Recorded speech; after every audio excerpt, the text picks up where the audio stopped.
இருக்கின்ற மலைவாழ் மக்களுக்கும் பேருந்து வசதிகளை ஏற்படுத்த வேண்டும் என்பதற்காக மினி பேருந்து விடும் பணிகளை நேற்று தஞ்சாவூரிலே இந்த மாநிலம் முழுவதும் துவக்கி வைத்தார்கள்.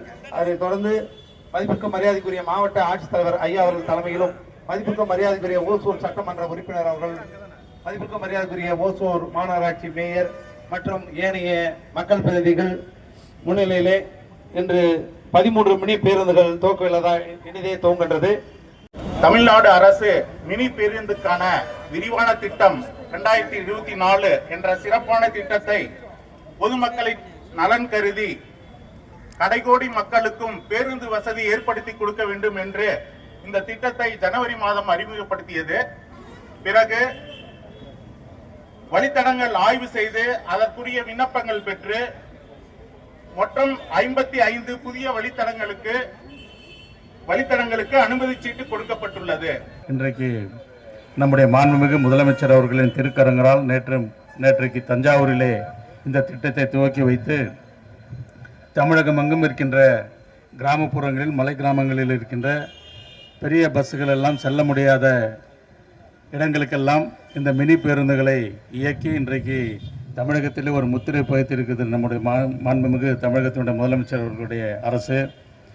இதை ஏன் சொல்லுகிறேன் என்று சொன்னால், ஏற்கனவே இந்த திட்டத்தை நம்முடைய மாண்புமிகு தலைவர் கலைஞர் அவர்கள் தான் இந்தியாவிலே அறிமுகப்படுத்தினார். மினி பஸ் பேருந்து என்ற ஒரு திட்டத்தை மாண்புமிகு கலைஞர் அவர்கள் முதலமைச்சராக இருக்கின்ற பொழுது கிராமப்புறங்களில் எல்லாம் பஸ் வசதி வேண்டும், மாணவ மாணவிகள், விவசாய பெருங்குடி மக்கள், தொழில்களுக்கு வேலைக்கு செல்கின்றவர்களுக்கு உரிய நேரத்திலே அவர்கள் செல்ல வேண்டும் என்ற ஒரு உயரிய சிந்தனையோடு துவக்கப்பட்டது. இன்றைக்கு அதை விரிவுபடுத்தி இன்றைக்கு ஓசூரிலே 13 பஸ்ஸுகள் இயக்கப்படுகிறது என்பது மிகவும் மகிழ்ச்சியான விஷயம். இதில் குறிப்பாக நம்மளுடைய மாவட்டத்தில் 13 மினி பேருந்துகள் இன்னைக்கு இயங்கப்படுகிறது. அதில் பார்த்தீங்கன்னா 11 மினி பேருந்துகள் நம்மளுடைய ஓசூர் பகுதியில் மட்டும் இயங்குகிறது. ஏனென்று சொன்னால் ஓசூர் இன்னைக்கு மிகப்பெரிய வளர்ச்சி பெறக்கூடிய ஒரு நகரமாக இருக்கக்கூடிய காரணத்தினால் நானும் சட்டமன்றத்தில் கடந்த சட்டமன்றத்தில் கூட்டத்தொடரில் கூட நம்மளுடைய மாண்புமிகு போக்குவரத்துறை அமைச்சர் இடத்துல 10 புதிய பேருந்துகள் புதிய தடங்கள் இயக்க வேண்டும் என்று கேட்டிருந்தேன். 10 கண்டிப்பாக 15 பேருந்துகள் நான் தருகிறேன் என்று போக்குவரத்து துறை அமைச்சர் அவர்கள் சொல்லியிருந்தார்கள். கண்டிப்பாக நம்முடைய மாண்புமிகு முதலமைச்சர் அவர்கள் பொற்கால ஆட்சியில் கண்டிப்பாக என்னென்ன திட்டங்கள் தேவையோ எல்லா திட்டங்களும் மாண்புமிகு முதலமைச்சர் அவர்கள் கொடுத்து கொண்டிருக்கக்கூடிய காலகட்டத்தில் கண்டிப்பாக வருங்காலத்தில் இன்னும் பல்வேறு பேருந்துகளை இந்த பகுதியில் இயங்குவதற்கு இன்னும் அமைச்சர் இடத்துலையும் மாண்புமிகு முதலமைச்சர் இடத்துலையும் கேட்டு கண்டிப்பாக என்னென்ன வழித்தடங்களுக்கு தேவையோ பொதுமக்கள் கேட்கிறார்களோ அத்தனையும் இயங்குவதற்கு நாங்கள் தயாராக இருக்கோம். இப்போ புதிதாக பல்வேறு கிராமங்களில் இதுவரையில் பேருந்தே இல்லாமல் இருந்தது. அது செந்தில் தொட்டியாக இருந்தாலும் சரி, இந்த பக்கம் கனிமங்கலமாக இருந்தாலும் சரி, பல்வேறு வழித்தடங்கள் புதிதாக இயங்கி இருக்கிறோம். நான் வந்து பின்னாடி இந்த தமிழ்நாடு அரசின் மினி பேருந்திற்கான புதிய விரிவான திட்டத்தின் கீழ் இன்று ஓசூர் மாநகராட்சியில் மட்டும் கிட்டத்தட்ட 13 புதிய வழித்தடங்கள்ல வந்து மினி பேருந்துகள் இயக்கப்பட இருக்கிறது. கிருஷ்ணகிரி மாவட்டம் முழுக்க கிட்டத்தட்ட 55 புதிய வழித்தடங்களில் 73 புதிய மினி பேருந்துகள் இயக்கப்பட இருக்கிறது.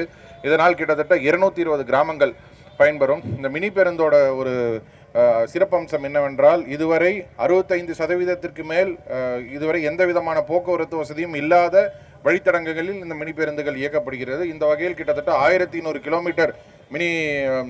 கிலோமீட்டர் சாலைகளில் மினி பேருந்துகள் இனிமேல் வந்து செல்லும். அதில் இருக்கக்கூடிய மக்கள் வந்து பயன்பெறுவார்கள். இந்த முக்கியமான விஷயம் வந்து பார்த்தீங்கன்னா, கிருஷ்ணகிரி மாவட்டத்தில் வந்து பல்வேறு மலை கிராமங்கள் இருக்குது. இந்த மலை கிராமங்களில் வந்து அங்கே இருக்கக்கூடிய மக்கள் போக்குவரத்துக்காக வந்து ஒரு நாளைக்கு 4 சிங்கிள் 5 சிங்கிள் அப்படின்னு இருந்தது வந்து இந்த மினி பேருந்துகள் வந்த பிறகு கண்டிப்பான முறையில் வந்து 1 மணி நேரத்துக்கு ஒரு தடவை இல்லை 1.5 மணி நேரத்துக்கு ஒரு தடவை கூட வந்து நம்மளுக்கு பேருந்து வசதிகள் வந்து வரும். இன்னொரு முக்கியமான விஷயம், இது வந்து ஒரு துவக்கம் மட்டும்தான். அதாவது நேற்று வந்து மாண்புமிகு முதலமைச்சர் அவர்கள் வந்து தஞ்சாவூரில் இது ஆரம்பித்து வச்சிருந்தாரு. இப்போ பேசும்போது கூட மாண்புமிகு சட்டமன்ற உறுப்பினர் அவர்களும் மாண்புமிகு மேயர் அவர்களும் கூடுதல் வழித்தடங்களில் வந்து மினி பேருந்துகள் கேட்டிருந்தாங்க.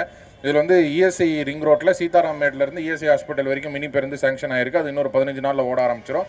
அது மட்டும் இல்லாமல் இதே ஓசூர் மாநகராட்சியில் இன்னும் எவ்வளவு வழித்தடங்களில் மினி பேருந்துகள் தேவைப்பட்டாலும் அதை உடனடியாக வந்து மாவட்ட நிர்வாகம் வந்து அனுமதி வழங்குவதற்கு வந்து தயாராக இருக்கிறது.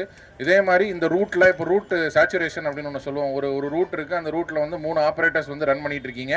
இல்லை இன்னும் மக்கள் வந்து கூட்டம் அதிகமாக இருக்குது, பேருந்துகளுக்கான தேவை அதிகமாக இருக்குன்னா அதையுமே வந்து மாவட்ட நிர்வாகம் கண்டிப்பான முறையில் வந்து அதையும் வந்து பரிசீலித்து உடனடியாக வந்து பர்மிஷன் கொடுக்கும் என்பதையும் வந்து தெரிவித்துக் கொள்கிறேன்.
கொஞ்சம்